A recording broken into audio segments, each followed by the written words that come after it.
दोस्तों, स्वागत है आपका हमारे चैनल आर के वर्मा में। एक दिन की बात है, यात्रा से सकुशल लौटने के बाद बुलाखीराम एक दिन पटेल जी से मिलने आया और दोनों में बहुत समय तक लंबी चर्चा हुए। तभी उनके घर गांव का सरपंच आ निकला और दोनों को किसी बात गंभीर बहस करते देखा तो सरपंच ने पूछ ही लिया, क्या बात है भाई बुलाखी, क्या नहीं होता इस दुनिया में? सरपंच जी, भूत नहीं होते इस दुनिया में, सब कहने की बातें हैं। अपने गांव में किसी ने देखा हो तो मिलाओ मुझे उससे। अरे बुलाखी, थोड़ी सब्र कर, ये बता तू अब सोने से पहले कहानी सुनना चाहेगा?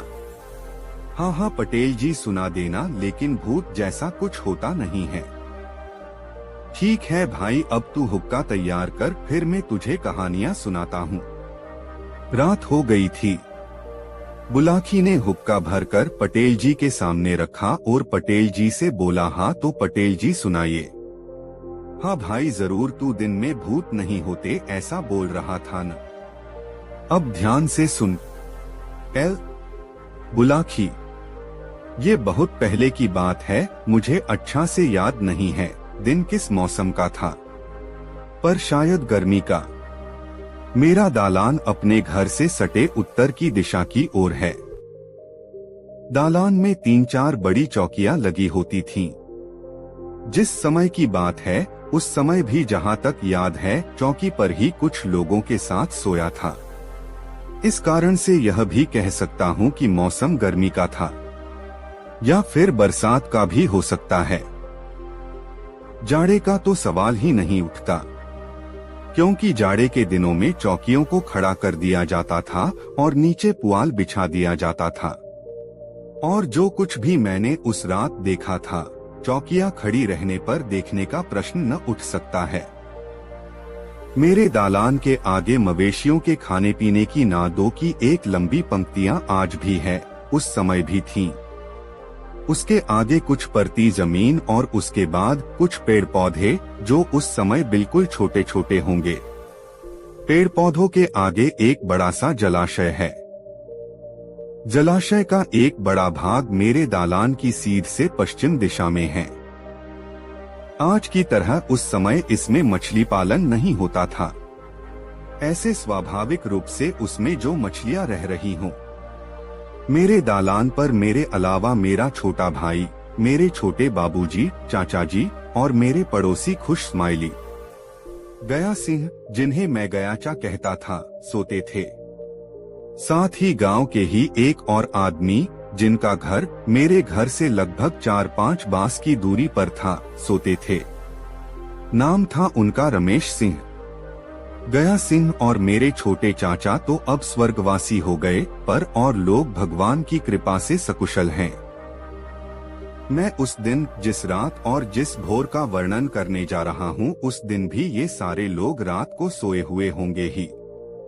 जिस समय मेरी नींद खुली थी और वह दृश्य देखा था, मुझे अंदाजा न होगा कि रात्रि का कौन सा पहर होगा, पर बाद में पता चला कि रात्रि का तीसरा पहर समाप्त होकर चौथा पहर चढ़ा था। नींद खुली तो मैंने अपने दालान के सबसे आगे जलाशय के किनारे दिया या लालटेन जैसी कुछ रोशनी जलती देखी। ध्यान से देखा तो वही रोशनी पाई।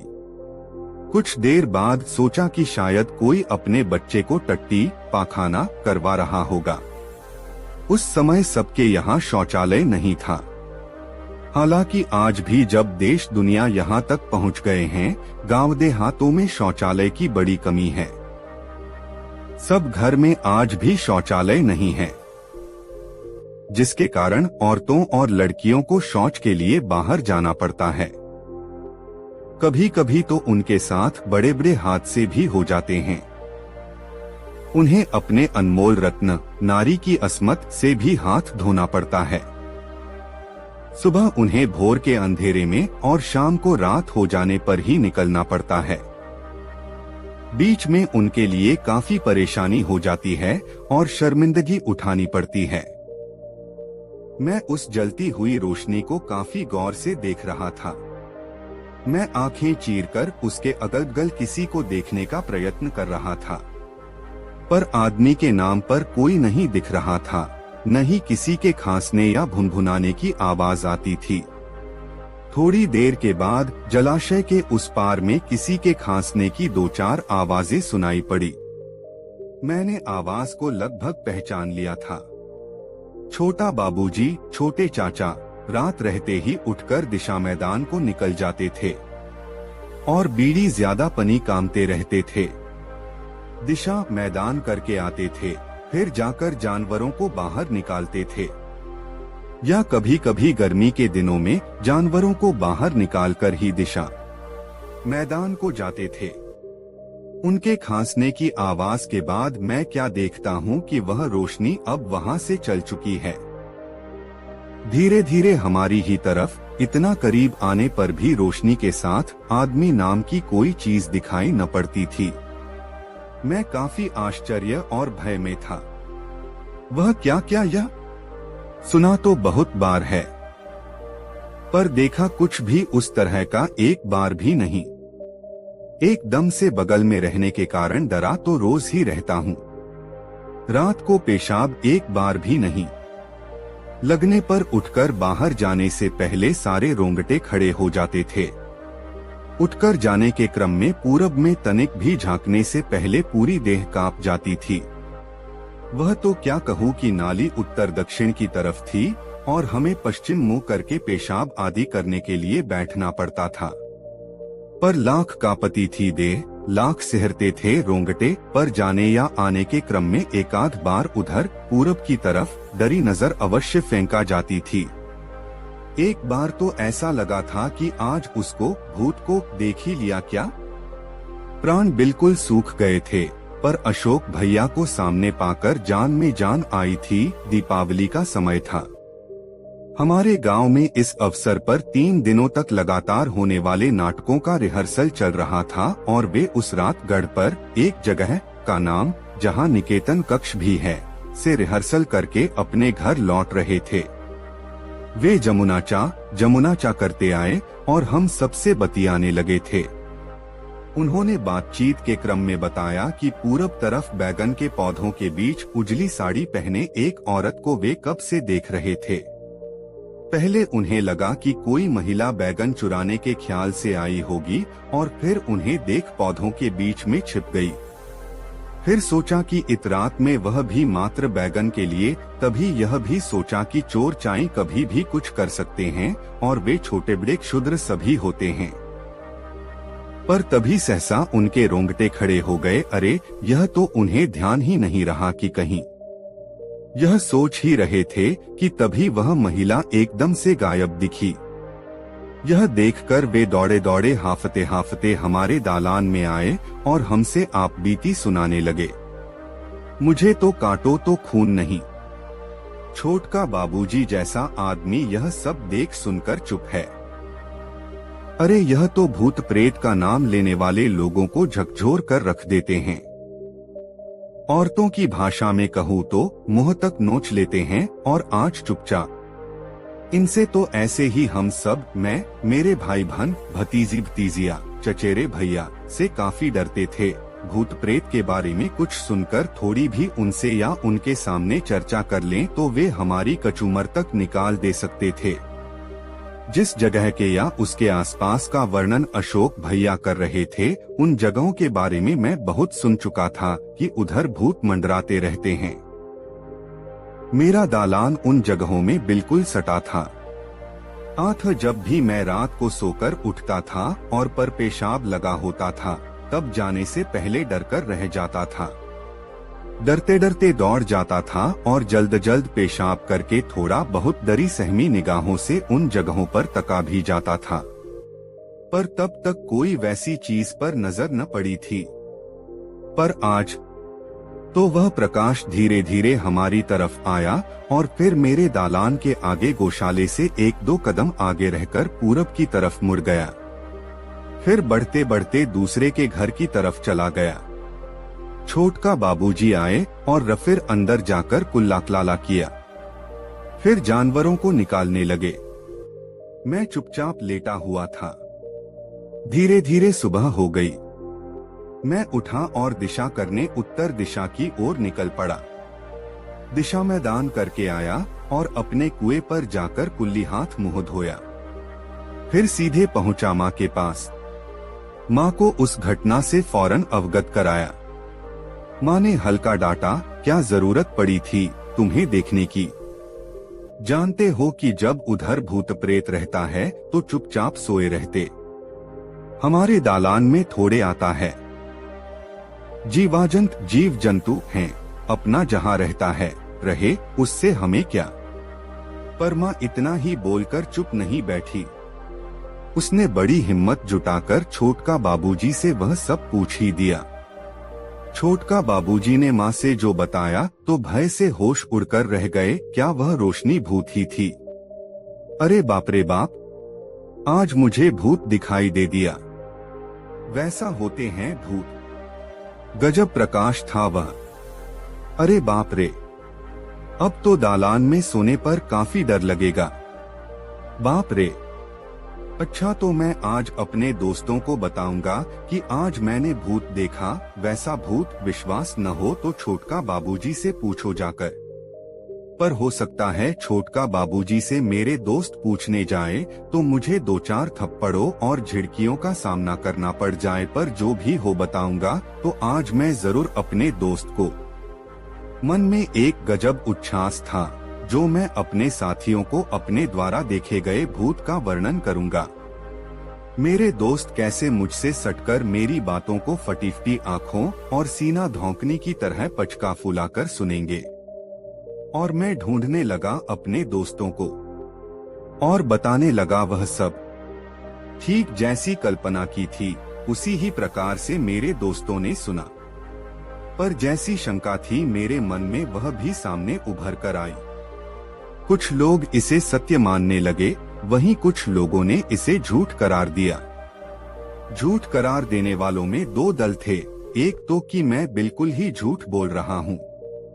दूसरे में यह भाव था कि मैं सच तो कह रहा हूँ, पर ऐसा सौभाग्य मुझे कैसे प्राप्त हो गया। अब देखा जाए, जहाँ बच्चे भूत प्रेत से जितना डरते हैं, मतलब उनका नाम और उनके बारे में सुनकर जिस प्रकार से उनके प्राण निकलने लगते हैं, वे कहानियां हो या फिल्म्स से ज्यादा भूत प्रेत को ही सुनना और देखना पसंद करेंगे। वे सुनते रहेंगे, पढ़ते रहेंगे, देखते रहेंगे। डर पर डर लगते रहेगा उन्हें, पर बिना पूरी सुने देखे छोड़ेंगे नहीं। तो जब मेरे दोस्तों का वह दल जो मुझे झूठा करार दे रहा था, इसके साथ मैंने वही हथकंडा अपनाया। मतलब जाकर पूछ लो छोटका बाबूजी से। बस उनकी हेकड़ी हवा हो गई। 2 पनडुब्बे का। अब दूसरा वर्णन करने जा रहा हूँ। सोंडी तर बांध के बीच बना एक छोटा पुल वाले। यह बात भी लगभग तब की होगी जब मैं 9-10 साल का रहा हूँगा। मौसम संभवतः गर्मी का था। आज तो छोड़े काफी वर्ष हो गए, पर उस समय मैं ब्राह्मण भोज करने जाया करता था बड़ी ललक के साथ। कभी कभी तो कुछ लोगों के साथ बड़ी दूर तक चला जाता था। हमारे गांव के बहुत सारे ब्राह्मण उस दिन नेमा गांव जोनार करने गए थे। यह गांव हमारे गांव से लगभग 3 किलोमीटर उत्तर पूरब के कोने पर पुनपुन नदी के तट पर अवस्थित है। उस भोज में मैं भी अपने ग्रामीणों और दोस्तों के साथ खाने गया था। मेरा भगीना, मेरी चचेरी बहन का लड़का संजय, जो मुझसे कुछ ही छोटा था, मेरे साथ अक्सर रहा करता था। हम दोनों में अच्छा पटता था। जब हम भोज खाकर लौट रहे थे तो मुझे पुनपुन नदी पार करने के बाद शौच की हाजत महसूस हुई। जब मैंने संजय से यह बात कही तो उसने भी वही इच्छा जाहिर की और तब हम दोनों लगभग 1-1.5 हाथ के फासले पर कच्ची सड़क के किनारे शौच करने बैठ गए। यह लिखकर एक बड़ी मजेदार बात याद आई बचपन की, जो शायद आज भी गांव देहात के बच्चे वैसा करते ही होंगे। हूँ तो मैं पक्का देत का ही और देहाती ही कहलाना ज्यादा पसंद करता हूँ। दरदेहातियों से तो भूलकर ही हिंदी में कभी बात करूँ, नहीं तो मगही, क्षेत्रीय और मेरी मातृभाषा में ही बतियाना चाहता हूँ। जबकि बहुत सारे देहातियों में देखता हूँ कि मैं उनसे मगही में बतिया रहा हूँ और वे अपने को बनाने के फेर में हिंदी की ओर जा रहे हैं। अब समझा जा सकता है कि वे कैसी हिंदी बोल पाएंगे। बोलने में तो वे हिंदी की टांग तोड़ ही देते हैं और अपनी भी भाषा से वंचित रह जाते हैं। फलस्वरूप उनके मन की भावना उनके मन में ही रह जाती है। वे किसी को अपनी राय विचार भी सही रूप में देने से असमर्थ हो जाते हैं, साथ ही दूसरे द्वारा सुनने समझने से भी। हम दिल से दिल तभी जोड़ सकते हैं जब अपनी बोली की भाषा प्रयोग करें। यह बात मैं अपने बड़पन में नहीं कहना चाहता हूँ, पर यह मैं सरस्वती की कृपा और गुरु बड़ों के आशीर्वाद का सुफल है कि काम चलने भर मुझे हिंदी आती है। कभी कभी मैं वैसे लोगों को डांट भी देता हूँ जो पढ़े लिखे नहीं के बराबर होते हैं और वे अपनी भाषा में जानकर बात नहीं करना चाहते हैं। उनकी स्थिति त्रिशंकु की तरह होकर रह जाती है। जो भी भाव इसका लगाइए, पर बाहर में मुझे एक से एक मजदूर और एक से एक विद्वान साहित्यकार से जान पहचान है। विद्वानों में अगर कोई भी थोड़ा भी अपनी क्षेत्रीय भाषा मगही, भोजपुरी, मैथिली, बज्जिका इत्यादि में बात करने लगता हूँ तो मैं सहर्ष अविलंब अपनी मगधी शुरू कर देता हूँ। और यह भाव अनपढ़ों में ही ज्यादा देखने को मिलती है कि वे उन्हें जानते नहीं हैं और उसमें झूठ भूठ का हाथ लगा देते हैं। बीच में यह अनावश्यक वर्णन को भी आवश्यक इसलिए मानता हूँ कि इसी बहाने दिल और जज्बात की कौन सी भाषा होनी चाहिए का जिक्र तो हो गया। साथ ही और छोटे मोटे अनावश्यक वर्णनों को भी इसी प्रकार का सार्थक समझा जाएगा। तो मैंने भाषा और बोली पर जो बात की, चाहे जो हो, वह इसलिए कि मैं लगभग 14 साल से 2006 तक के लिए पटना में रह रहा हूँ, पर मुझे शहर की छाप नहीं के बराबर पड़ी है। मेरे साहित्य में भी गांव देहात की माटी है, पेड़ पौधे हैं, दिलजज्बात और अपनत्व है। पर जो लिखा कि आज भी गांव देहात के बच्चे वैसा ही करते होंगे, वह इसलिए कि बाहर में रहने पर गांव तो बहुत कम ही जाना पड़ता है। तो मजेदार बात यह याद आई कि हम बचपन में जब अपने कुछ लंगोटिया यारों दोस्तों के साथ दिशा फिरने टट्टी करने जाते थे तो एक ही जगह सभी पैंट खोलकर बैठ जाते थे। यहाँ तक कि कभी कभी एकदम से सटकर बैठते थे। उसके बाद हम बैठे बैठे ही धीरे धीरे बगल की ओर खिसकते थे। हम आपस में दोनों हाथ कंधे की तरफ फैलाकर कहते थे कि भाई इतना तक दूरी बनाए रखें, और हम अंत तक अपने दोनों हाथ की दूरी तक एक दूसरे के साथ बैठ दिशा फिरते रहते थे। फिर जाकर बगल के जलाशय, जिससे हम सब गंडी कहते हैं, में जाकर पानी छूते थे। तो फिर मैं कहानी पर आऊं। मैं और संजय दोनों ने शौच करने के बाद बगल के गड्ढे में पानी में जाकर पानी छुआ, फिर घर की ओर बढ़ चले। अब लगभग शाम होने वाली थी। कहीं अंधेरा छा जाए और वे लोग आगे बढ़े मेरे ग्रामीण नहीं भेंटे तो हमें काफी डर लगेगा, क्योंकि अभी 1.5 किलोमीटर के लगभग गांव हैं। यह सोचकर हम लपकने लगे, यहाँ तक कि लगभग दौड़ने लगे। थोड़ी ही दूरी तय की थी कि सोंडी पुल, इसे मेरे बाबूजी ने ठेका लेकर बनाया था, के पास लगभग 3-4 वर्षीय 2 बच्चों को पुल पर सोया पाया। एक पूरा नंगा, दूसरा सिर्फ गंजी पहने हुए। मुझे याद तो नहीं है, पर जितना याद है उससे यह कहूँ कि मुझे भैंसी कोई चीज नहीं लगी थी। मैंने सोचा कि बगल में इनके माँ बाप मछली मार रहे होंगे और इन्हें पुल पर सुला दिया होगा। कुछ दूरी से ही उन दोनों बच्चों को 2 तरफ सोया देखा था। एक 2-3 बार थोड़ा सा इधर उधर उछला या लुढ़का था। जब हम दोनों उन दोनों बच्चों के बीच में आए और उन्हें देखने लगे तो एक स्थिर मन से बच्चे की तरह शांत होकर हमें देख रहा था। फिर हम कुछ देर वहां रुककर उन्हें देखते हुए आगे बढ़ चले। अब तो अंधेरा छाने पर था। हम दोनों तेजी से दौड़ने लगे। कुछ ही देर बाद हम दौड़ते दौड़ते उन तक पहुंच गए। हमें दौड़ते हुए आता और हाफते देख उन लोगों को कुछ और ही शक हुआ, जैसे हमारे रोंगटे खड़े कर देने में काफी था। 3-4 लोगों ने हमें संवेद रूप में पूछ दिया, क्या पनडुब्बे ने खदेड़ दिया कारे? मैं तो भौंचक होकर रह गया, साथ में संजय भी। क्या मतलब? इस अर्थ में हमारी भी भाषा थी। दोनों उसी तरह से थारे। अबर एकदम आंखें फट गईं हमारी। बोलते क्यों नहीं? कुछ किया न? इस बार मेरे मंझले चाचा ने सशंकित होकर पूछा। मतलब मैं कुछ समझकर एकदम से हड़बड़ा और डर गया था। इसका जवाब न देकर लगभग समझाने के रूप में बोले, नाना, मंझले चाचा हमारे भांजे, हमारे जोड़पार के और कुछ बड़े भी थे, जिनके द्वारा इन्हें नाना नाना सुनते देख मैं भी इन्हें नाना ही कहता था। जब तुम पीछे रह गए थे तो हमें बता भी देते। मैदान करने लगे थे न? हाँ नाना, पर बात क्या है? सोंडी पर 2 लड़के मिले थे तुम्हें। हाँ, दोनों नंगधड़ंग, सिर्फ एक लड़का गंजी पहने हुए था। पर बात क्या है? मैं उनके साथ साथ बढ़ते हुए उनसे जा सटा था। पनडुब्बे थे दोनों। अरे बाप, मैं तो मारे भय के उछल पड़ा था। लगा कि उनसे नाना चिपक जाऊं। यही स्थिति संजय की भी थी। मेरा सीना लुहार की धौंकनी की तरह तेजी से पचक फूल रहा था, तो वे दोनों पनडुब्बे थे।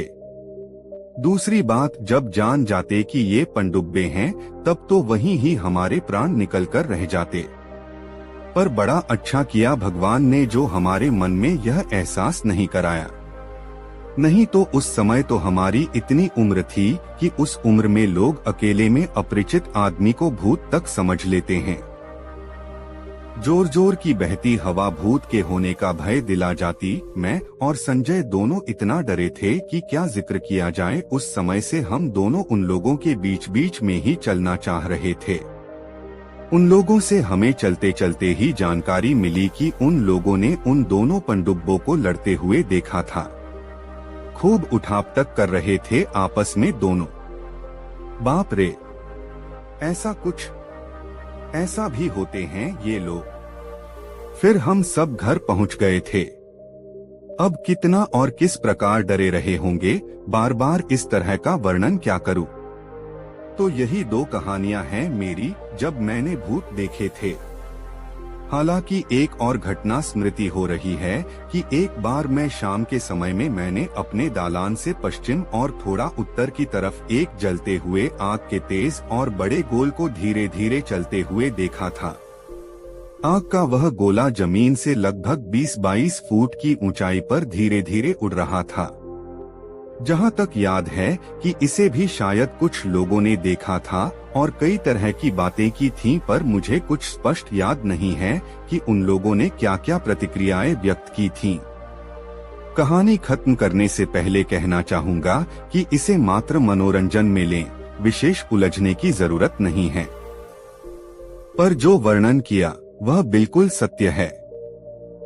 आज भी साहित्यों में पढ़ने को मिलता है, या जो लोग बिना समझे बुझे देखे चर्चा करते हैं कि भूत प्रेत नाम की कोई चीज नहीं है, उनका कहना बिल्कुल गलत है। बुलाखी, इस नाम की कोई चीज सच में है। हाँ पटेल जी, आप सच कहते हो। मुझे अपने यात्रा वाले दिन याद आने लगे हैं। आपको याद है खजूर की गुठली वाला भूत? हाँ भाई, याद है। खजूर की गुठली राक्षस की कहानी। बुलाखीराम नाई और गंगाराम पटेल। दोस्तों, काशी यात्रा में गंगाराम पटेल और बुलाखीराम नाई ने दिन भर की यात्रा समाप्त कर एक नए नगर में प्रवेश किया। वहां उन्होंने ठहरने के लिए एक उचित स्थान की खोज की और वहीं रैन बसेरा करने का निश्चय कर लिया। और पटेल ने बुलाखी को पैसे देकर शहर में भोजन का सामान लेने भेज दिया और स्वयं अपनी दिनचर्या को निपटाने में व्यस्त हो गए। बुलाखी इस बार भी लौटा और एक नई खबर उसके पास तैयार थी। पटेल जी ने पूछा, क्या बात है भाई बुलाखी, तू आज फिर किसी चिंता में पड़ गया ऐसा लगता है। उसने सोचा इस खबर को पटेल को अभी सुनाऊंगा तो पटेल जी यह कहकर टाल देंगे कि रात्रि होने दे, भोजन करने के पश्चात बिस्तर पर लेटते समय तुझे तेरी बात का उत्तर दे दूंगा। इसलिए उसने वह बात उस समय पटेल को नहीं बताई। वह बात को पेट में डाले रहा। जब वे दोनों भोजन करके निवृत्त हो गए तब बुलाकी ने बात छेड़ी, पटेल जी, आज भी इस शहर में मैं एक नई घटना देख आया हूँ। ठीक है, उस घटना का वर्णन कर, फिर उसे सुनकर मैं तेरी बात का उत्तर दूंगा, पटेल ने कहा। पटेल जी, आज इस नगर में मैंने जंगल में एक स्थान पर एक आदमी और एक राक्षस को एक पेड़ नीचे बात करते सुना। मैंने उन्हें खड़े देखा तो उत्सुकतावश मैं भी यह देखने पहुंच गया और छुपकर उनकी बातें सुनने लगा। मैंने देखा वो आदमी उस राक्षस से बहुत विनती कर रहा था, किंतु राक्षस पर उसकी विनती का कोई असर नहीं पड़ा। लग रहा था उस आदमी की मौत करीब आ गई है। अंत में उसने राक्षस से कहा, मुझे आखिरी बार अल्लाह से दुआ कर लेने दीजिए। ठीक है, कर लो, राक्षस बोला। व्यापारी ने अल्लाह से दुआ मांगी। फिर उसने राक्षस से कहा, मेरी आखिरी इच्छा अपनी पत्नी और बच्चों से मिलने की है। आप एक बार मुझे अपने घर जाने की इजाजत दीजिए। मैं आपसे वादा करता हूँ कि उनसे मिलके मैं यहाँ फिर से हाजिर हो जाऊंगा। राक्षस ने कुछ देर तक कुछ सोचा, फिर इस नतीजे पर पहुँचा कि व्यापारी की बातों पर विश्वास कर लेना चाहिए। अतः उसने उसे घर जाने की इजाजत दे दी। घर जाकर व्यापारी ने अपनी पत्नी और बच्चों से भेंट की।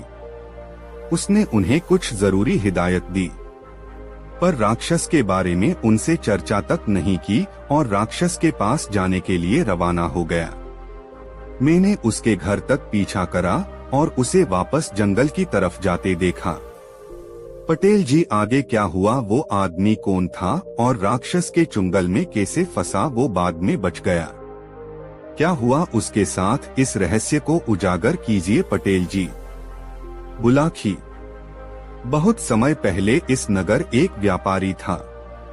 वह बहुत ही ईमानदार था। व्यापार के सिलसिले में वह अक्सर दूसरे शहरों में जाता रहता था। एक बार व्यापार के सिलसिले में वह कहीं जा रहा था। सफर काफी लंबयो शहराती रास्ते में एक पेड़ के नीचे वह कुछ देर आराम करने के लिए रुक गया। कुछ देर आराम करने के बाद रास ने खाने की पोटली खोली। उसमें उम्दा किस्म के मीठे मीठे खजूर थे। वह खजूर खासकर उसकी गुठलियां इधर उधर फेंकने लगा। अचानक एक भयानक राक्षस व्यापारी के सामने आकर खड़ा हो गया। इससे पहले कि वह कुछ समझ पाता, भयानक घनगर्ज के साथ राक्षस बोला, अरे मूर्ख, तेरी यह हिम्मत, अब तू बच नहीं सकता। चल, मरने के लिए तैयार हो जा।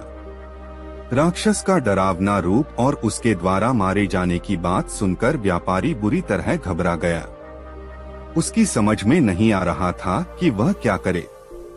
आखिर क्यों यह राक्षस उस पर कुपित हुआ है और क्यों उसे मारना चाहता है, और इससे पहले कि राक्षस उसका कोई अहित कर पाता की हिम्मत जुटाकर उसने कहा, महाशय, मुझसे क्या गलती हुई है, क्यों मारना चाहते हैं आप मुझे? गलती नहीं, तुमसे अपराध हुआ है, राक्षस ने और ऊंचे स्वर में कहा। मेरा एक ही बेटा था जिसे तूने मार डाला है।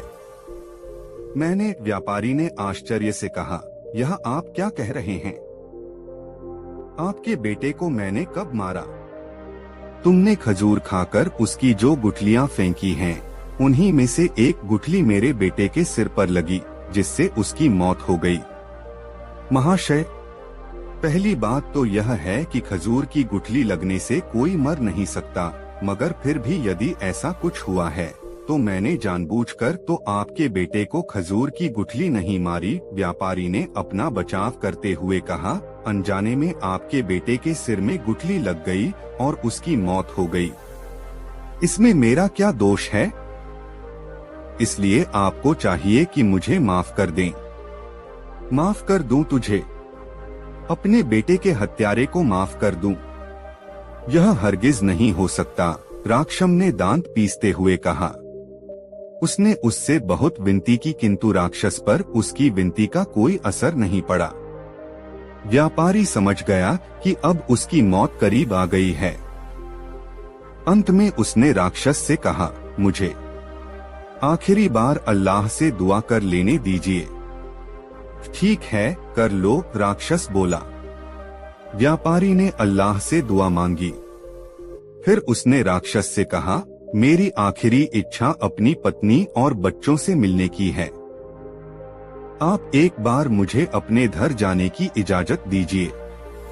मैं आपसे वादा करता हूँ कि कल सूर्योदय के पहले मैं यहाँ फिर से हाजिर हो जाऊंगा। राक्षस ने कुछ देर तक कुछ सोचा, फिर इस नतीजे पर पहुँचा कि व्यापारी की बातों पर विश्वास कर लेना चाहिए। अतः उसने उसे घर जाने की इजाजत दे दी। घर जाकर व्यापारी ने अपनी पत्नी और बच्चों से भेंट की। उसने उन्हें कुछ जरूरी हिदायत दी, पर राक्षस के बारे में उनसे चर्चा तक नहीं की और राक्षस के पास जाने के लिए रवाना हो गया। अपने वादे के अनुसार दूसरे दिन व्यापारी ठीक समय पर उस पेड़ के पास पहुंच गया। राक्षस वहां मौजूद नहीं था। बेचारा व्यापारी मुंह लटकाए पेड़ के नीचे बैठ गया। तभी एक यात्री वहां एक हिरणों के साथ पहुंचा। उसने पेड़ के नीचे उदास बैठे व्यापारी को देखा तो सोचा कि जरूर कोई दुखिया किसी गम में डूबा बैठा है। आखिर जानना तो चाहिए कि इसे क्या कष्ट है। यही सोचकर वह यात्री उसके पास गया और बोला, क्यों भाई, तुम यहाँ इस तरह उदास क्यों बैठे हो? और क्या तुम्हें पता नहीं कि यहाँ राक्षस रहते हैं? चलो उठो यहाँ से, वरना राक्षस आकर खा जाएंगे। व्यापारी रुआसा हो गया। बोला, भाई, मुझे एक राक्षस का ही इंतजार है। क्या राक्षस का इंतजार? अरे भाई, तुम कहीं पागल तो नहीं हो? नहीं भाई, दरअसल मैं अनजाने में हुए एक पाप की सजा भुगतने के लिए यहाँ बैठा हूँ। कहकर व्यापारी ने उसे अपनी दुख भरी कहानी कह सुनाई। फिर बोला, महाशय, आज मेरी जिंदगी का आखिरी दिन है।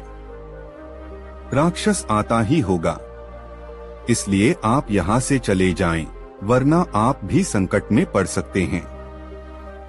स्त्री बोली, हे युवक, मैं इस राज्य की ऐश्वर्य लक्ष्मी हूँ। अब तक मैं यहाँ सम्मान के साथ रह रही थी, लेकिन मेरे सम्मान के ये दिन अब समाप्त होने ही वाले हैं। अरे ये क्या कह रही हो देवी? चंद्रदत्त ने आश्चर्य से पूछा, क्या इस राज्य पर कोई विपत्ति आने वाली है या फिर राजा की निगाहों में तुम्हारे प्रति सम्मान की भावना का ह्रास होने लगा है? इन दोनों ही बातों में कोई बात सच नहीं है, युवक, ऐश्वर्य लक्ष्मी ने कहा। न तो इस राज्य पर कोई विपत्ति आने वाली है और न यहाँ के राजा ने मेरे सम्मान में कोई उपेक्षा दिखाई है। बात कुछ और ही है। मैं अपने लिए नहीं, यहाँ के राजा के जीवन के लिए चिंतित होकर रो रही हूँ। अब से 8वें दिन यहाँ के राजा पर घोर संकट आएगा। उस संकट में या तो उसके प्राण चले जाएंगे या फिर शेष जीवन उसे कारागार में व्यतीत करना पड़ेगा। उसी आशंका को जानकर मेरी रुलाई फूटी पड़ रहते काराग्राम स्वयं को रोने से रोक नहीं पा रही हूँ। यह सुनकर चंद्रदत्त ने पूछा, हे देवी, मैं इस राजा का एक छोटा सा सेवक हूँ। राजा ने मुझे अपनी सुरक्षा के लिए नियुक्त किया हुआ है। यदि मेरे होते सुगुर सेवक का जीवन किसी खतरे में पड़ता है तो यह मेरे लिए लज्जा की बात होगी। मुझे कोई ऐसा उपाय बताओ कि मैं सतर्क रहकर हर क्षण अपने स्वामी की रक्षा कर सकूं। हे युवक, ऐश्वर्य लक्ष्मी बोली, कभी कभी सतर्कता बरतने से बड़ा संकट भी टल जाया करता है। मैं तो तुमसे यही कहूंगी कि आगामी 8 दिनों तक तुम बेहद सतर्क और चौकन्ने रहकर राजा की निगरानी करो। हो सकता है तब वह विपत्ति स्वयं ही किनारा कर ले। मैं ऐसा ही करूंगा देवी। बस मुझे आपका आशीर्वाद चाहिए। ऐसा कहकर चंद्रदत्त ने झुककर ऐश्वर्य लक्ष्मी के पैर छूने चाहे, पर वह उसी क्षण अंतर्धान हो गई। बुलाखी। चंद्रदत्त ने वापस लौटकर जब राजा को यह बात बताई तो वह भी आशंकित हो गया। उसने अपने महल की सुरक्षा व्यवस्था बढ़ा दी और सैनिकों के कठोर पहरे में बाहर आने जाने लगा। 7 दिन तक कोई घटना नहीं घटी, लेकिन 8वें दिन एक घटना का सूत्रपात हो गया। रात्रि के समय जब चंद्रदत्त महल की छत पर खड़ा होकर चारों ओर का निरीक्षण कर रहा था, तब उस सरोवर के निकट जहां वह ऐश्वर्य लक्ष्मी से मिला था, रात्रि के अंधकार में उसे कुछ जुगनू से उड़ते प्रतीत हुए। उसने गौर से निरीक्षण किया तो देखा कि वह जुगनू नहीं, मशालों की रोशनी थी, जिन्हें किसी तरह इस प्रकार ढक दिया गया था ताकि उनका प्रकाश चारों ओर न फैलकर एक ही दिशा में इंगित रहे। जुगनू की चमक तो जलती बुझती रहती है, लेकिन दिखाई देने वाली चमक स्थिर थी। उन रोशनियों को देखकर चंद्रदत्त के मन में एक ही विचार उभरा। तब वह तलवार लिए छत से उतरकर उसी दिशा में दौड़ गया। वहां पहुंचकर वह एक स्थान पर छिपकर खड़ा हो गया। थोड़ी ही देर बाद कमर में हथियार बांधे लगभग 20 नकाबपोशों का दल वहां पहुंचा। वहां उन्होंने एक जगह से कूड़े का एक बड़ा सा ढेर हटाया। ढेर हटा तो वहां एक सुरंग का मुहाना दिखाई देने लगा। तब वह नकाबपोश एक एक करके उस सुरंग में उतरते चले गए। जब वह नकाबपोश सुरंग में कुछ आगे बढ़ गए तो चंद्रदत्त भी पीछे से सुरंग में उतर गया और दूर रहकर मशालों की मध्यम रोशनी में रास्ता तलाशता उनके पीछे पीछे चल पड़ा। बुलाखी राम। उस सुरंग का मुख सीधे राजा के कक्ष में ही खुलता था। स्वयं राजा को भी इस सुरंग के विषय में कुछ पता नहीं था, किंतु उसके शत्रु न जाने कैसे उस सुरंग के विषय में जान गए थे। बहरहाल 20 नकाबपोश सुरंग के दरवाजे पर पहुंचे। वहां उन्होंने कोई पत्थर हटाकर सुरंग का द्वार खोला और एक एक करके राजा के कक्ष में पहुंच गए।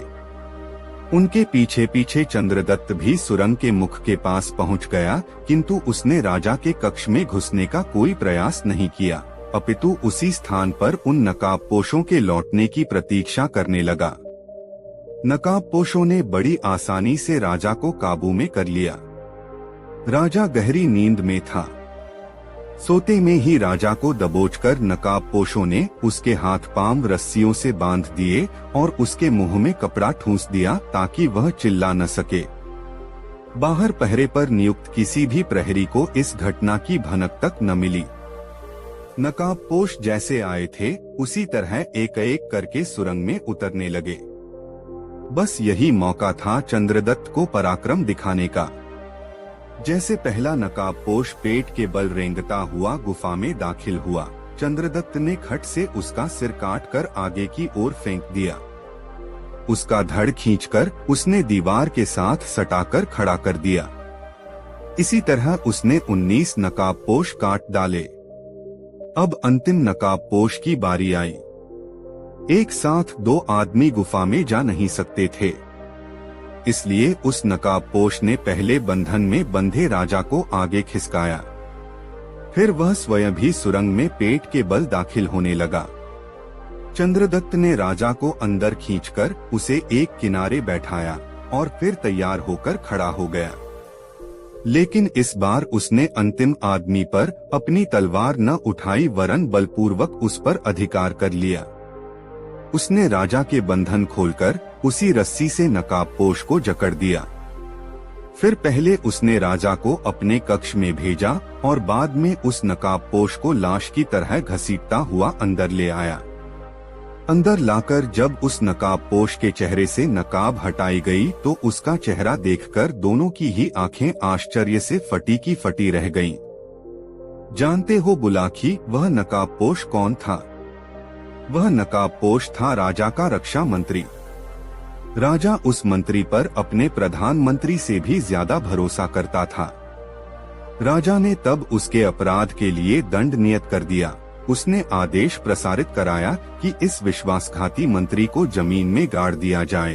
सिर्फ इसका सिर जमीन से बाहर रहे और जो भी व्यक्ति उस मंत्री के पास से गुजरे वह एक जूती उस एहसान फरामोश के सिर में जरूर मारे। सोहे बुलाकी, आज तू जिस दृश्य को देखकर आया है वह उसी समय का है। नगरवासी अपने राजा की आज्ञा के अनुसार उस नमकहराम मंत्री के पास जाते हैं और एक जूती उसके सिर में मारकर आगे बढ़ जाते हैं। कहानी समाप्त कर पटेल ने बुलाकी से पूछा, बुलाकी राम, अब तो तुम्हारी शंका का समाधान हो गया ना? हाँ पटेल जी, अब मेरी शंका का निवारण हो गया। अब आप भी सोइए और मैं भी सोने की कोशिश करता हूँ। कुछ देर बाद दोनों ही सो गए। दोस्तों वीडियो को एक लाइक जरूर करें। दोस्तों काशी यात्रा के अगले पड़ाव में वे दोनों एक नए नगर में पहुँचे। वहाँ एक खूबसूरत सा बाग देखकर उन्होंने वहीं ठहरने का निश्चय किया। इस बार बुलाकी राम शहर में जिस दृश्य को देखकर आया था वह इस प्रकार का बुलाकी ने देखा कि एक नौजवान चक्की के दो पाटों को एक लकड़ी में डालकर रास्ते पर लुढ़काता हुआ ला रहा था। तभी घोड़े पर सवार होकर मर्दाना वेश में एक को वहां पहुंची। उसने उस नौजवान पर हंटर बरसाने शुरू कर दिए। युवक हाथ जोड़कर उससे माफी देने की फरियाद करने लगा। युवक के बार बार माफी मांगने पर वह युवती कुछ नरम पड़ी और हंटर बरसाने बंद कर वहां से घोड़ा दौड़ाती हुई चली गई। यह दृश्य देखकर बुलाकी के मन में उस रहस्य को जानने को उत्सुकता पैदा हो गई। रात को सोने से पूर्व जब उसने गंगाराम पटेल से इस रहस्य को उजागर करने का आग्रह किया तो गंगाराम ने कहा, बुलाकी राम, ध्यान से सुन, इस नगर में जानी नाम का एक ठग रहता है। जानी के पिता का देहांत हो चुका है। परिवार में उसकी माँ और वह स्वयं ये हो प्राणी हैं। जानी ठगी के द्वारा ही अपनी जीविका चलाता है। एक दिन की बात है, जानी की माँ बहुत उदास भाव में बैठी हुई थी। तभी जान ने अपने काम से घर वापस लौटा। माँ को उदास देखकर उसने पूछा, माँ क्या बात है, आज तू बहुत उदास लग रही है? माँ बोली, बेटा जानी, मेरी उदासी का कारण तू ही है। मैं तेरे ही विषय में चिंतित हूँ। मेरे विषय में? हाँ बेटा, मैं यह सोचकर चिंतित हो रही हूँ कि मेरे मरने के बाद तू भोजन कैसे बनाकर खाएगा। अगर मेरे सामने ही तेरा विवाह हो जाता तो कितना अच्छा होता। मैं तुझसे बार बार कहती हूँ कि बेटा अपना विवाह कर ले, किंतु तू मेरी बात पर ध्यान हो नहीं देता। माँ जानी बोला, अब तू यह चिंता छोड़ दे। मैंने विवाह करने का मन बना लिया है। जल्द ही मैं तेरे लिए एक ऐसी सुंदर बहू ढूंढ लाऊंगा जो तुझे हर प्रकार का आराम देगी। बहू के आ जाने पर चूल्हा चक्की के कामों से तुझे निजात मिल जाएगी। फिर तू आराम से बैठकर ईश्वर का भजन करती रहना। जानी की माँ यह सुनकर खुश हो गई। जानी भी अपनी होने वाली पत्नी के लिए जेवर आदि जुटाने में लग गया। इसी प्रयास में वह एक दिन एक सर्राफ की दुकान पर पहुंचा। उसने बड़ी अच्छी पोशाक पहन रखी थी। सर्राफ ने उसे कोई बहुत बड़ा ग्राहक समझा। उसने जानी से पूछा, बताइए जनाब, कौन सा जेवर खरीदेंगे? मुझे एक खूबसूरत सा हार दिखाइए, ऐसा हार जिसकी कीमत भी वाजिब हो और जो दिखने में भी अच्छा हो। जानी ने कहा, हाँ हाँ जरूर, मैं अभी आपको आपकी पसंद का हार दिखाता हूँ। यह कहकर सर्राफ ने उसके सामने कई तरह के हार पेश कर दिए। जानी ने उसमें से एक हार पसंद कर लिया। हार को परखते हुए उसने सर्राफ से पूछा, कितनी कीमत है इस हार की? 2000 रुपए, सर्राफ ने कहा। ठीक है, यह हार मेरा हुआ। जब तक मैं रुपए निकालूं, आप इसकी रसीद लिखकर मुझे दे दीजिए। दुकानदार जब रसीद बुक लेने अंदर चला गया, तभी योजनानुसार जानी की माँ ग्राहक बनकर वहां पहुंची और शोकेसों में सजे जेवरों को देखने लगी। इससे पूर्व की सर्राफ लौटता जानी ने बड़ी फुर्ती के साथ वह हार अपनी माँ की तरफ उछाल दिया, जिसने फौरन ही वह हार अपने ब्लाउज के गले में खोस लिया। जब तक सर्राफ रसीद लेकर लौटा, वह हार लेकर वहां से रफूचक्कर हो गई। जानी ने रसीद लेकर जेब में रख डोली और 2000 रुपए गिनकर सर्राफ को दे दिए, लेकिन उसने वहां से उठने का कोई प्रयास नहीं किया। उसकी निगाह शोकेसों में लटके दूसरे जेवरातों पर घूमती रही। उसे उत्सुक देखकर सर्राफ ने उससे पूछा, कोई और जेवर चाहिए जनाब? हाँ, मुझे उस जैसा ही कोई दूसरा हार दिखा दीजिए, जानी बोला। दुकानदार ने तत्परता से उसे दूसरा हार लाकर दे दिया। जानी ने हार जेब में डाला और बाहर जाने लगा। यह देखकर दुकानदार ने कहा, श्रीमान, इस हार की कीमत तो चुका दीजिए। कीमत तो मैं आपको पहले ही दे चुका हूँ। अब क्या एक चीज की कीमत दो बार लोगे? जानी दुकानदार पर बिगड़ उठा। दोनों में वाद विवाद होने लगा। नौबत हाथापाई तक पहुंच गई। दुकान के बाहर भीड़ इकट्ठी हो गई। सर्राफ कह रहा था कि हार का दाम चुकाओ और जानी कह रहा था कि मैंने कीमत चुका दी है। झगड़ा ज्यादा बढ़ा तो वहां पुलिस पहुंच गई। कोतवाल दोनों को पकड़कर पुलिस थाने में ले आया। कोतवाल ने सर्राफ से पूछा, सेठ जी, अब बताओ असल माजरा क्या है? सेठ बोला, हुजूर, इस आदमी ने मुझसे एक हार खरीदा था, उसकी कीमत देकर इसने मुझसे रसीद लिखवा ली। फिर इसने दूसरा हार खरीदा, परंतु उसकी कीमत नहीं चुकाई और यह हार लेकर चल दिया।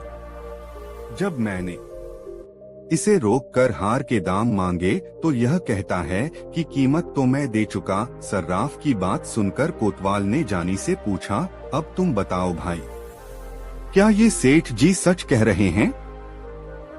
नहीं हुजूर, ये सरासर झूठ बोल रहे हैं।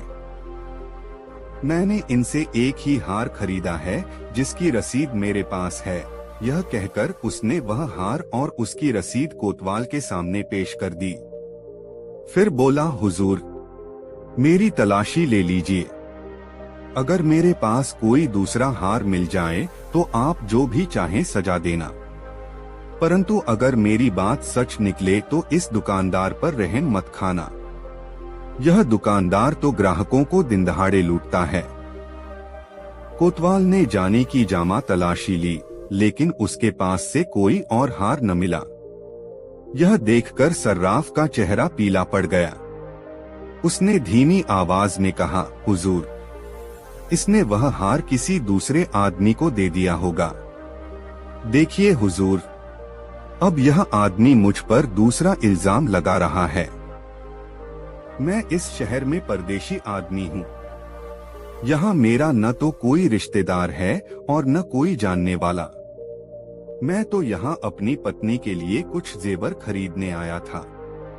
मुझे क्या पता था कि इस शहर में आकर मेरी ऐसी फजीहत होगी। यदि मैं यह बात जानता होता तो कभी इधर का रुख ही न करता। जानी ने एक अच्छा खासा लेक्चर दे डाला। जानी के इस लेक्चर का कोतवाल पर अच्छा प्रभाव पड़ा। उसने जानी को निर्दोष जानकर उसे जाने की अनुमति दे दी और दुकानदार को डांट फटकार कर वहां से भगा दिया। बेचारा दुकानदार लूट पिट कर वहां से चला आया। घर लौटकर जानी ने वह हार भी अपनी मां को सौंप दिया और अगले दिन किसी दूसरे व्यक्ति को ठगने की योजना बनाने लगा। बुलाखी राम। अगले दिन जानी फिर ठगी करने के लिए निकला। उसने एक हलवाई की दुकान से 2 सेर जलेबियां खरीदी और उन्हें लेकर नगर के बाहर एक रास्ते पर बैठ गया। वहां उसने उन जलेबियों में कांटे से छेद कर दिए और एक बबूल के पेड़ पर चढ़कर वह जलेबियां पेड़ के कांटों में टांग दी। कुछ जलेबियां अपने पास भी रख ली। कुछ ही देर बाद उसे एक आदमी घोड़े पर बैठा आता दिखाई दिया। उसके घोड़े पर काफी सामान लदा हुआ था और वह घोड़ा भी बहुत अच्छी नस्ल का था। जानी ने उस व्यक्ति को ही अपने शिकार के रूप में चुन लिया। वह व्यक्ति करीब आया तो जानी ने उससे कहा, आओ मित्र, घोड़े से उतरकर नीचे आओ, देखो मेरे पास कैसी बढ़िया चीज है। वह व्यक्ति घोड़े से नीचे उतर आया। जानी ने कुछ जलेबियां उसकी ओर बढ़ाते हुए कहा, लो यह फल खाओ, इनका स्वाद बहुत ही उत्तम है। अजनबी व्यक्ति जब जलेबी लेने से झिझकने लगा तो जानी ने एक जलेबी अपने मुंह में डाल ली। बोला, झिझको नहीं मेरे भाई, निःसंकोच होकर खाओ, खाने में बेहद मजेदार हैं ये फल। फल? तुम इन्हें फल कह रहे हो, यह तो जलेबियां हैं। अजनबी बोला। तुम्हें धोखा हो रहा है मित्र, जानी बोला, यह फल ही हैं।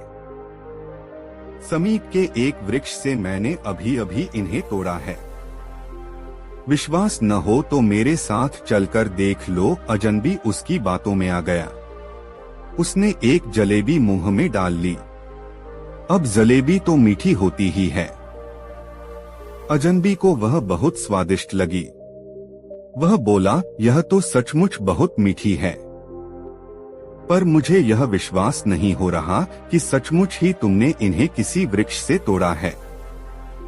ओफो मित्र, तुम तो बहुत शक्की जान पड़ते हो। आओ मेरे साथ, मैं तुम्हें वह पेड़ दिखाता हूँ, उस पर अभी भी इस जैसे बहुत से फल हैं।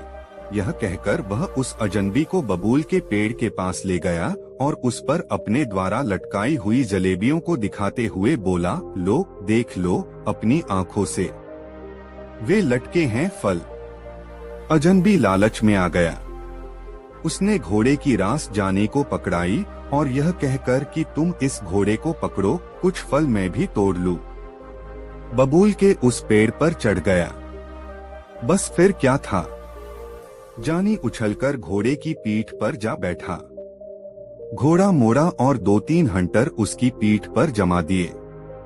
घोड़ा तूफानी रफ्तार से भाग छूटा।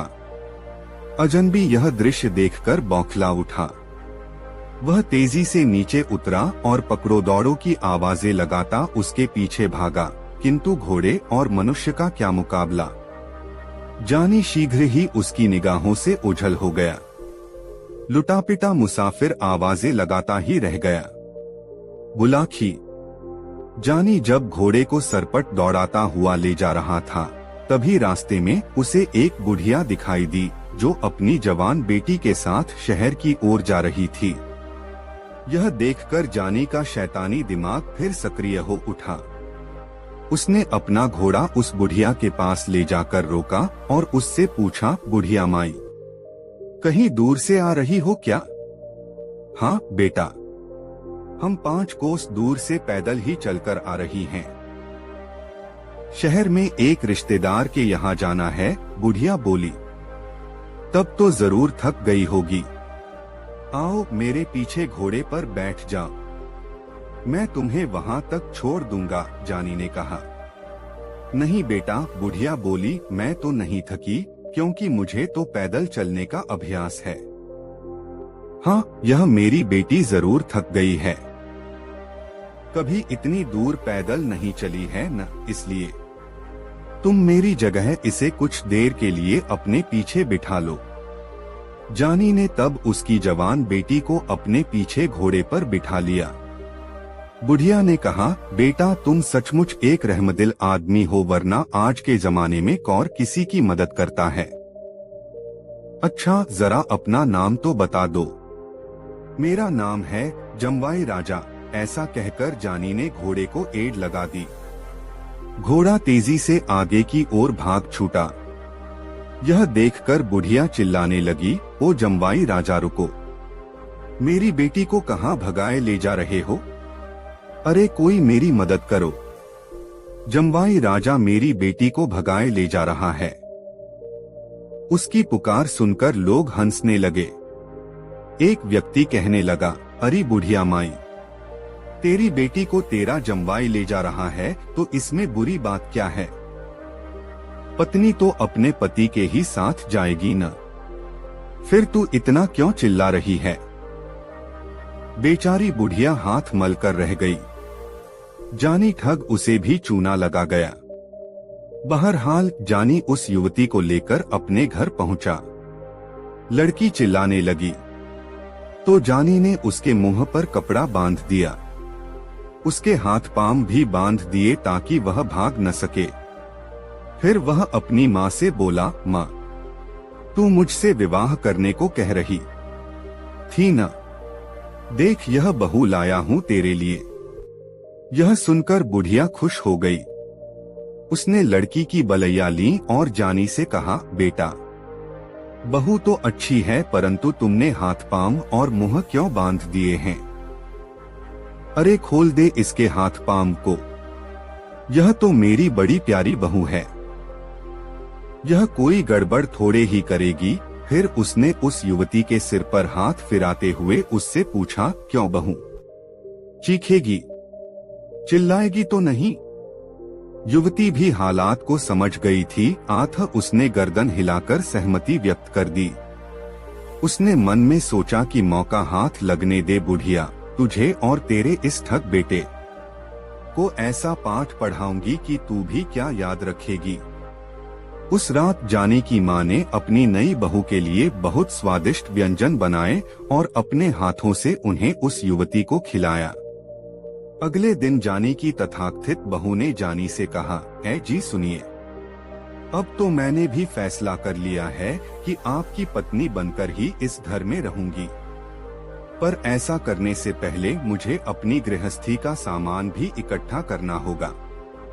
आप ऐसा कीजिए, बाजार चले जाइए और एक चक्की खरीद लाइए। मैं अपने हाथों से आटा पीसकर उससे आपका भोजन तैयार किया करूंगी। इतनी कहानी सुनाकर गंगाराम पटेल ने कुछ क्षण के लिए विराम लिया। हुक्के के 2-3 घंटे लिए और आगे बोले, बुलाखी, स्त्री की जात बहुत विचित्र होती है। प्रिया चरित्र के बारे में अनेक कहावतें कही और सुनी जाती हैं। कहते हैं कि जब इसका भेद ब्रह्मा ने भी नहीं पाया तो आदमी की क्या औकात। जानी उसकी बातों में आ गया और उसी समय चक्की लाने के लिए बाजार को चल पड़ा। जब उस युवती को यह विश्वास हो गया कि अब जानी काफी दूर चला गया है तो उसने उठकर अंदर का कुंडा बंद कर लिया। टहलती हुई वह जानी के माँ के करीब आई और किसी चीते की तरह तेजी से उस पर झपट पड़ी। उसने उसे काबू में किया और उसके हाथ पांव और मुंह पर कपड़ा बांधकर उसे एक कोने में पटक दिया। अब उसने पूरे घर को खंगालना शुरू किया। घर की सभी मूल्यवान चीजें जैसे जेवर, रुपए, पैसे आदि खोज कर एक बड़े से थैले में भर लिए।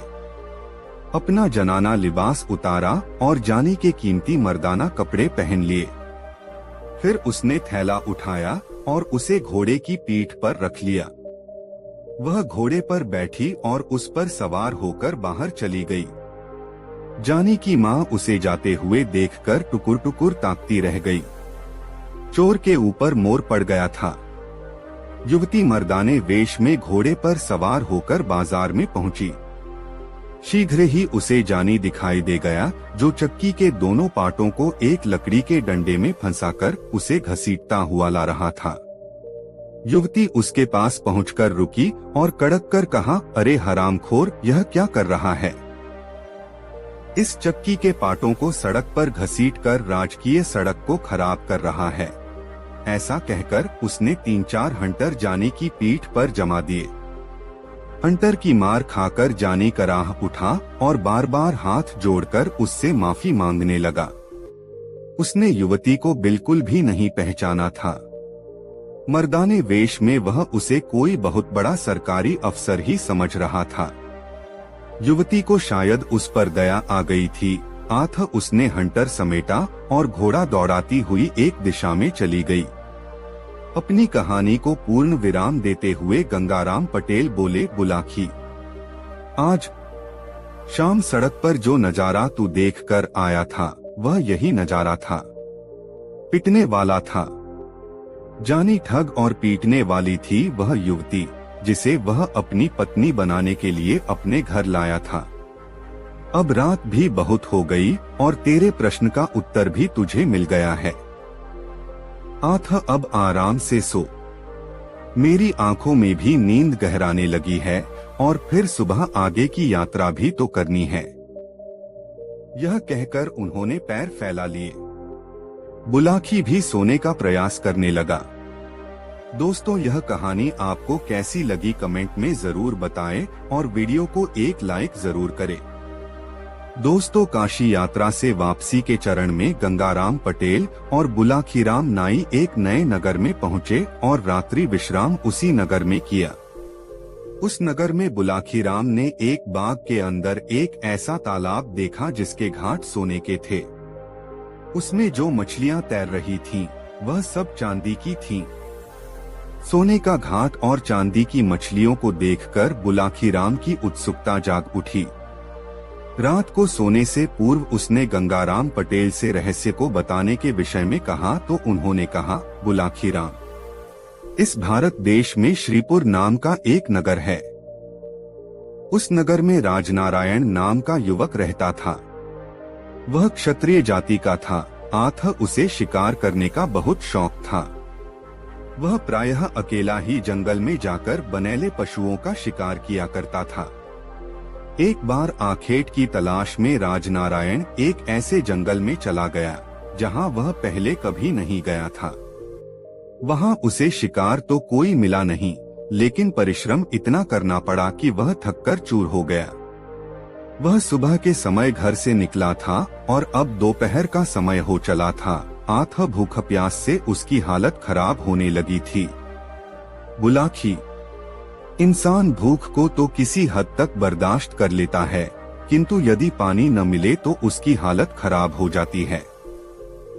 यही हाल राजनारायण का भी हुआ। वह प्यास बुझाने के लिए सारे जंगल में भटकता रहा कि शायद कहीं उसे कोई तालाब या नदी दिखाई दे जाए, किंतु न तो कोई तालाब न कोई नदी या ऐसी जोहड़ दिखाई दी जिससे जल पीकर वह अपनी तृष्णा शांत कर पाता। जल न मिलने से उसकी हालत बिगड़ने लगी और वह चक्कर खाकर एक स्थान पर बेहोश होकर गिर पड़ा। संयोग से उस समय उस वन में एक देवकन्या वन विहार के लिए आई हुई थी। उसने जब भूमि पर बेहोश पड़े राजनारायण को देखा तो वह नीचे उतरी और राजनारायण का निरीक्षण करने लगी। राजनारायण बहुत खूबसूरत और तंदुरुस्त नौजवान था। देवकन्या उसका रूप देखकर उस पर मोहित हो गई। उसने राजनारायण को अपनी बाहों में उठाया और उसे एक सरोवर के किनारे ले गई। वहां उसने राजनारायण के मुख पर पानी के छींटे मारे तो राजनारायण की बेहोशी टूट गई। यह उठकर बैठ गया।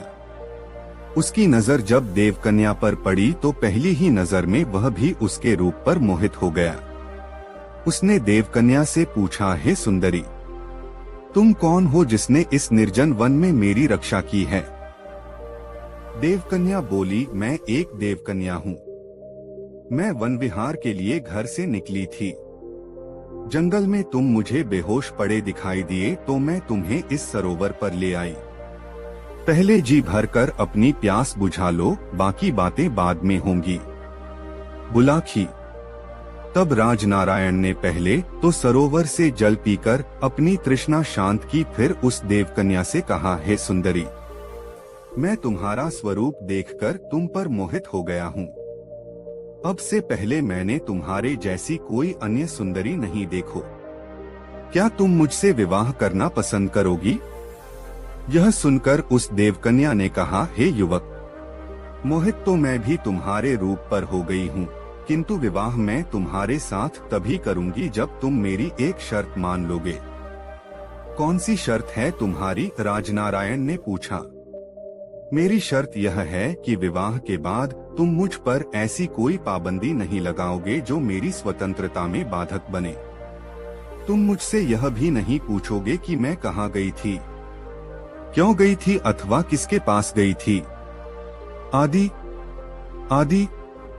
हाँ, यह बात अलग है कि मैं तुम्हें स्वेच्छा से ही सारी बातें बता दूं, किंतु बताने के लिए तुम मुझ पर कोई दबाव नहीं डालोगे। यदि मेरी यह शर्त मंजूर है तो मैं तुमसे विवाह करने के लिए तैयार हूँ। राजनारायण तैयार हो गया और तब उन दोनों ने वन में ही वन देवता को साक्षी मानकर गांधर्व विवाह कर लिया। राजनारायण उस देवकन्या को अपनी पत्नी बनाकर अपने घर ले आया। कुछ दिन दोनों के बहुत आनंदपूर्वक बीते। फिर एक दिन राजनारायण ने अपनी पत्नी से कहा, हे प्रिय, अब मैं काम की तलाश में यहाँ के राजा के पास जाना चाहता हूँ, ताकि हमारे खाने पीने का खर्चा चलता रहे।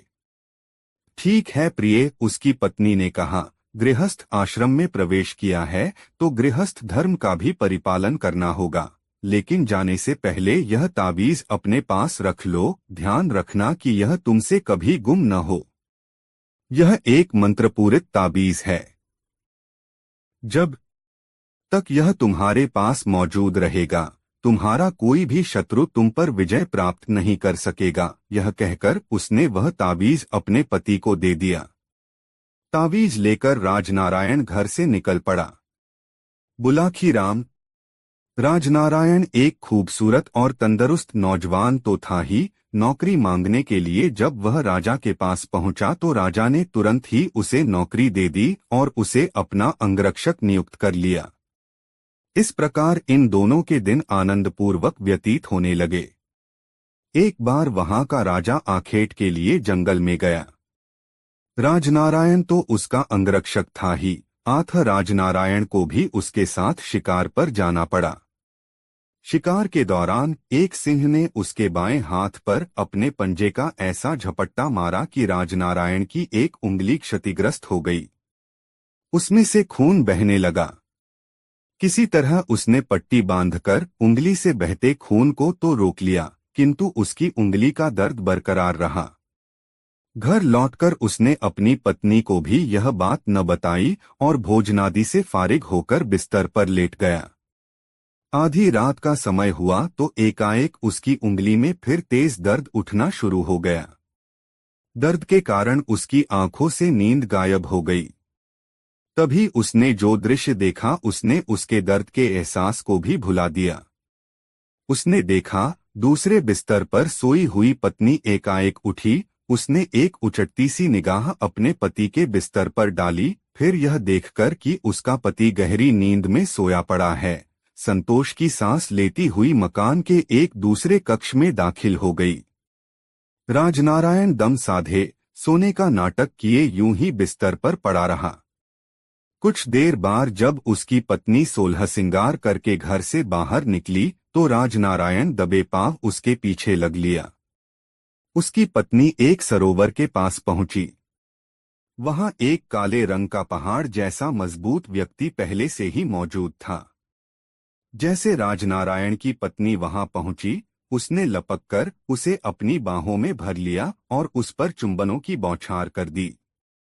अपनी पत्नी को किसी पर पुरुष की बाहों में झूलते देख राजनारायण गुस्से से आग बबूला हो उठा। वह भूल गया अपने विवाह पूर्व अपनी पत्नी को दिया हुआ वचन। उसने आव देखा न ताव तलवार निकाली और एक ही वार में उस काले रंग के व्यक्ति का सिर काट डाला।